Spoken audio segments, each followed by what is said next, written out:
Son anda aklıma bir şey geldi. Önceki zamanda bir kitap okumuştum. Kitapta aynen geçiyordu. Kitapta şu cümle var. Natıkın nutku, yani her insan bir natık varlıktır. İnsan natık, yani konuşan bir varlıktır. Natıkın nutku mantıklı olmalıdır. Zaman zaman ben gençler üzerinden neden etkili olamıyoruz? Biz öğretmenler, biz imamlar, biz mürebbiler, biz anne babalar. Burada bu cümle buna cevap veriyor. Dolayısıyla nutuk, natık ve mantık aynı kökten türeyen kavramlardır. Konuşmalar mantıklı olunca, Allah nizamın kitabı Kur'an-ı Kerim'in fesahat ve belagatına uygun olursa, bilgiye, ilme, akla, irfana, hikmete dair bir yaklaşım tarzı olursa, insanların buna koşmaması, anlamaması mümkün değildir. Bugün ben de sizlere bu manada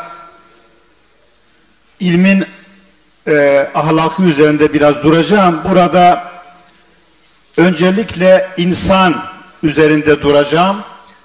İnsan nedir sorusu beni yıllarca düşündüren bir kavram. İnsan küçük evrendir.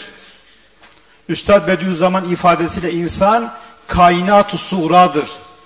İnsan kainat-ı suğradır. Kainat insan-ı kübradır. İnsan zübde-i alemdir. Alemin özüdür, özetidir, hulasasıdır. Ve insan eşref-i mahlukattır. Yaratılmış varlıkların en şereflisi, en onurlusu, en değerlisidir. Sadi Şirazi'nin ifadesiyle insan yek katre-i hunest ve sad hazar endişedir. İşte insan budur.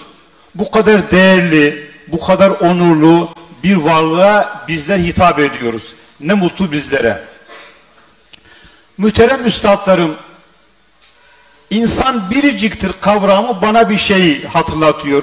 Bundan bir süre önce Batman Üniversitesi'nde öğle vakti ben yemeğe doğru giderken baktım iki kız çocuğu beni görünce bana doğru koşmaya başladılar. Bir tanesi dedi ki hocam bir teşekkür borcum var. Ben de takıldım, dedim ki borcumuzu hemen ödeyelim o zaman. Hocam dedi, geçen yıl ben spor lisesinde öğrenciydim. 37 öğrenci ve 3 öğretmen ile beraber sizden bir seminer talep ettik. Siz de buyur dediniz. Geldik, orada bize bir kavram anlattınız. O kavram benim hayatımı değiştirdi.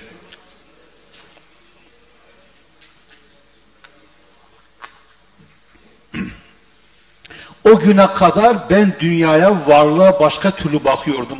Çok bunalımlıydım, çok buhranlıydım. Yani bu hayata niye geldik diye düşünüyordum. Ama o kavram benim hayatımı değiştirdi.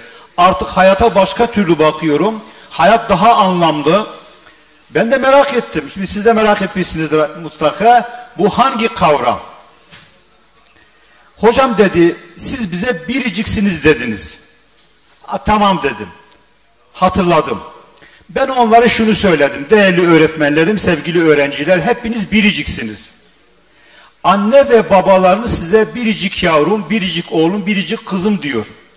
Biz de zannederiz ki anne ve babalarınız biraz bize duygusal bakıyorlar. Ama fil hakika gerçekten biriciksiniz. Ama aramızda kalsın, ben de biricikim. Yani dünyada ben bir taneyim. Benim gibi tıpatıp başka bir insan yok. Ha, ben matematikçiyim. Benim branşım matematik. Matematikçi iddiasını ispatlar. O zaman bugün sizin biricik olduğunuzu ispatlayacağım dedim. Ve şunu söyledim. Bakın sevgili öğrencilerim. Şu anda yeryüzünde kaç milyar insan var? 8 milyar insan var takriben. Bu 8 milyar insanın her birisinin parmak izi farklıdır. Her birisinin avuç izi farklıdır. Her birisinin ses tonu farklıdır. Her birisinin siması, sureti farklıdır. Şu anda burada bu güzel camia var.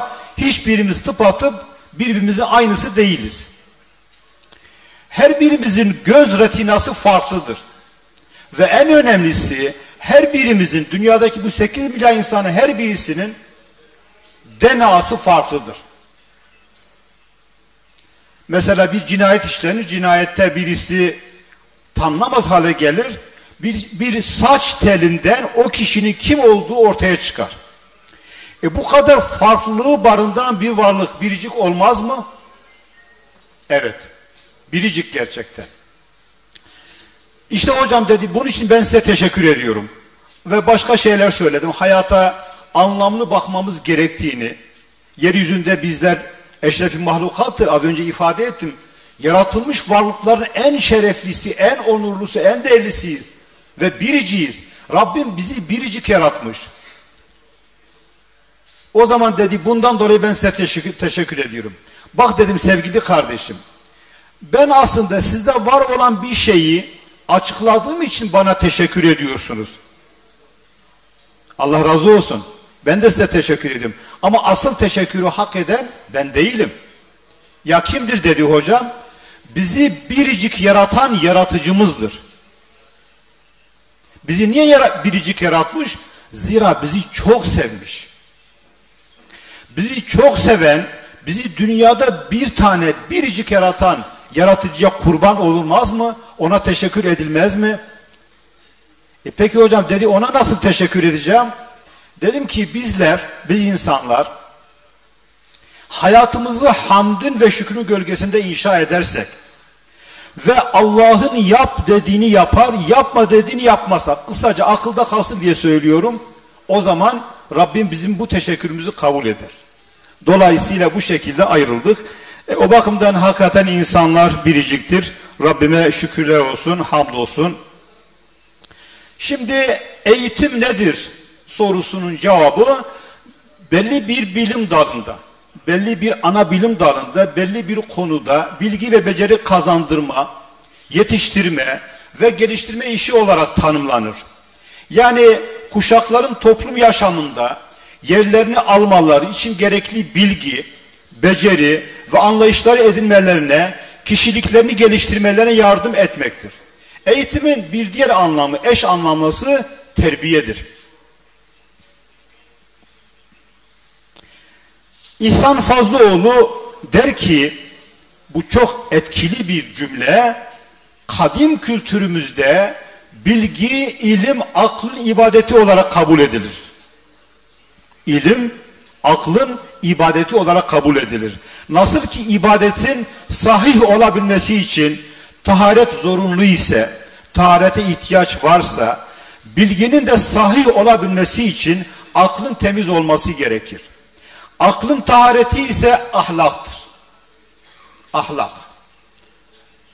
Çok önemli bir kavram.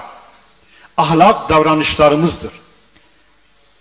İmam-ı Şafii rahmetullahi aleyh tam bu arada tam yeri der ki İslam kal dini değil hal dinidir.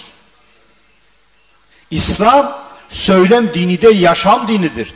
Söylemlerimiz ve eylemlerimiz örtüşürse bir anlamı vardır. İşte aklın tahareti ise ahlaktır. Dolayısıyla tahir olmayan bir aklın ürettiği bilgi tür olarak hem bütün insanlara hem de bütün bir çevreye zarar verir. O bakımdan aklın tahareti son derece önemlidir. Bunu teyit eden İmam-ı Gazali der ki, ilim hikmet ehli insanların elinde nur iken, hikmetten yoksun insanların elinde nardır. Nur aydınlatır, nar yakar. Dolayısıyla İslam'ın yani İslam nizamına inanmayan, Allah'ın bunca nimetini reddeden ve aklın taharetine sahip olmayan insanların ürettiği bilgiler bizlere nur olarak, aydınlık olarak gelmez. Ne yapar? Bu toplumu, bu gençliği ifsad eder. Zira iki hareket vardır. Bir ıslah hareketi, bir de ifsad hareketi. Bizler ihya, ıslah ve ikna hareketi olarak çocuklarımızın, gençlerimizin geleceğini inşa etme noktasında sorumluyuz.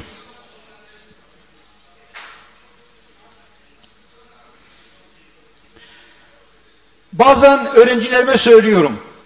Diyorum ki sahip olduğumuz değerlerin, potansiyellerimizin farkında mıyız? Rabbim bize o kadar nimet vermiş ki hangisini sayayım ki? Şimdi ben matematikçi olduğum için derslerde bizde 50 dakika olunca 50 dakika boyunca matematik anlatmak o çocuklara işkencedir. Dolayısıyla bu dersi daha anlaşılır, daha sevecen hale getirmek adına arada bir şey anlatırım. Hikmetli bir söz söylerim. Onları düşündürecek bir şeyi söylerim vesaire. Yıllar önceydi, ben Siirt Eğitim Fakültesi'nde hocalık yaparken birden aklıma geliverdi. Dedim ki gençler, çocuklar da çok yorulmuşlardı. Bakıyorum gözlerine bakıyorum. Gözlerinden yorgun oldukları anlaşılıyor. Dedim ki gençler, varsayalım ki Rabbim bizi çağırdı. Gelin dedi kullarım. Sizinle bir pazarlık yapmak istiyorum. Pazarlık şu. Sizden bir şey alacağım. Karşılığında bütün dünyayı vereceğim. Hatta dünya yetmez, bütün kainatı vereceğim.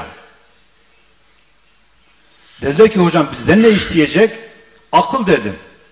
Aklınızı alayım, bütün dünyayı, kainatı üzerinde tapulayayım. Tapu bende, belge var, alta Allah Celle Celaluhu imza. Böyle bir şeyin var olduğu varsayımını ortaya koydum ve belgeyi bize verecek. Bunu kim kabul eder dedim. Baktım bir öğrenci el kaldırdı. Hocam dedi ben kabul ederim. Dedim niye? Hocam dedi benimki fazla işe yaramıyor. Onun için biraz hava atmak istiyorum. Hava atayım, toplum içine gireyim, bakın diyeyim ey insanlar bu dünya benim elimde belge. Tam ona cevap verecekken bir daha elini kaldırdı.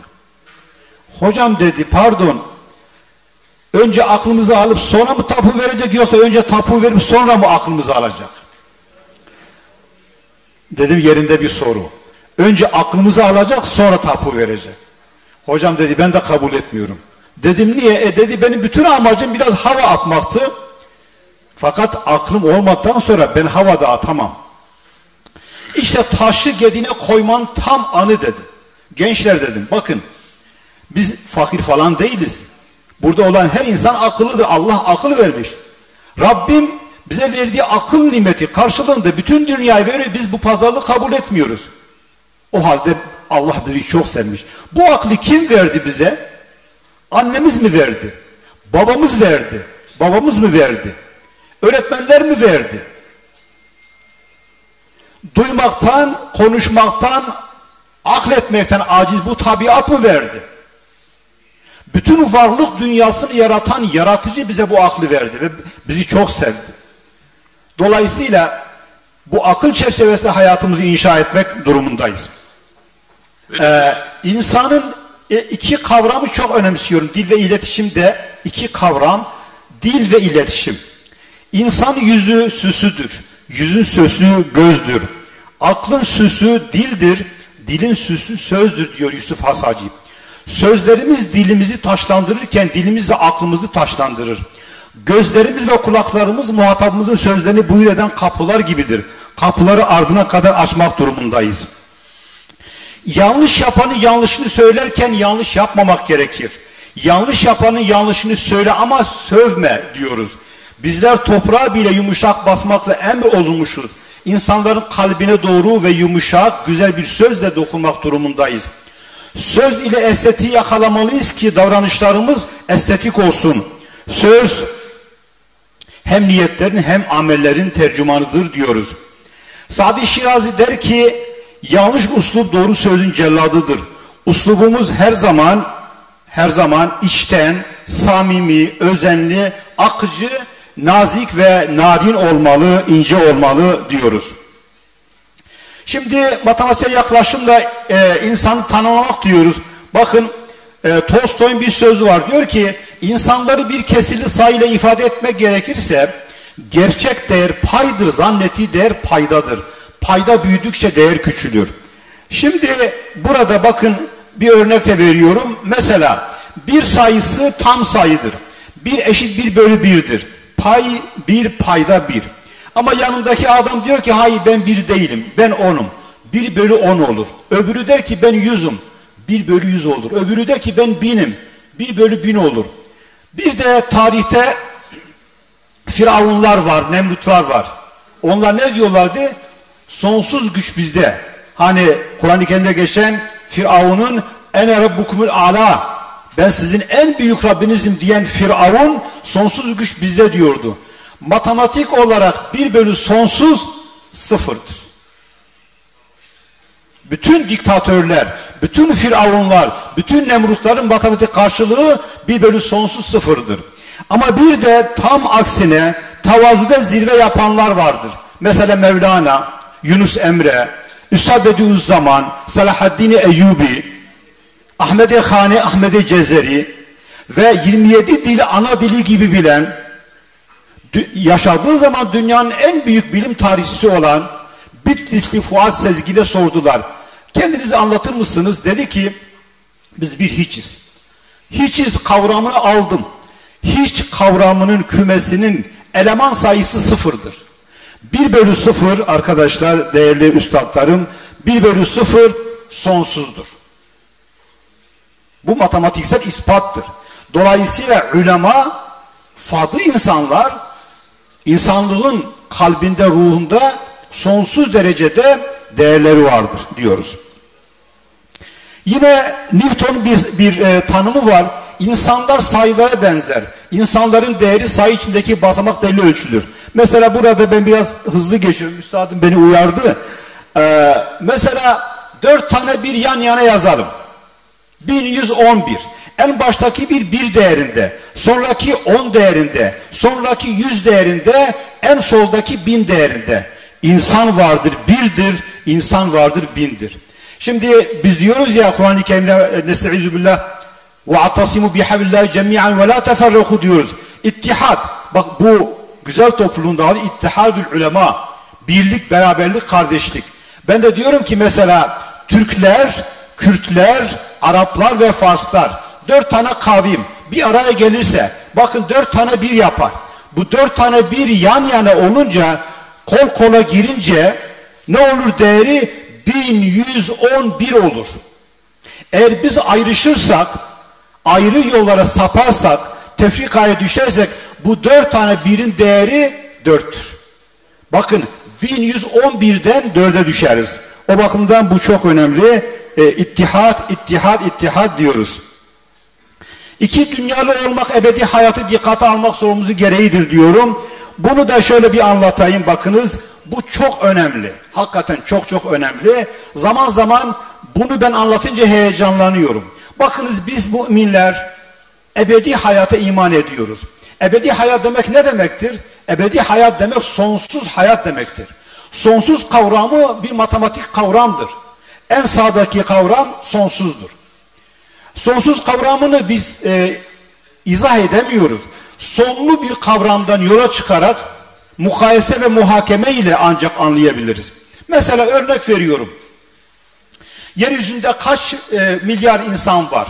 Kaç trilyon insan var? Yani ilk insandan günümüze, günümüzden de kıyamet gününe kadar gelmiş, geçmiş ve gelecek bütün insanların hayatını toplayalım matematik olarak. Benim alanım matematik olunca bunlar çok önemli gerçekten. Yani gelmiş, geçmiş ve gelecek bütün insanların dünyadaki toplam hayatı sonsuz değil. Şu kadar trilyon yıl, şu kadar katrilyon yıl ama sonlu bir rakamdır. Sonlu rakamın matematikteki karşılığı M harfidir. M harfi. M küçük sonsuz. Sonlu sonsuzdan küçüktür. Bu ne demektir? Her birimizin öbür dünyadaki ebedi hayattaki hayatı ebedidir. Sonsuzdur. Yani her birimizin hayatı dünyaya gelmiş, geçmiş ve gelecek bütün insanların dünyadaki toplam hayatından daha büyük bir hayata takabül ediyor. Bu hayatı dikkate almamız gerekmez mi? Bu hayata kurban olmamız gerekir. Ebedi hayatımı tehlikeye atmamam için ne yapmam lazım? Allah'ın yap dediğini yapmak, yapma dediğini yapmamak. Kısacası bu. Evet, bu şeyi geçiyorum, imselliği falan geçiyorum sonra. Evet, şöyle diyelim biz, soluduğumuz havayı zehirleyen, hayatı fiziksel ve zihinsel olarak yaşamaz hale getiren kötümserliğe karşı iyimserlik muştusunun kanatları altında yeni bir dünya inşa etmek durumundayız diyoruz.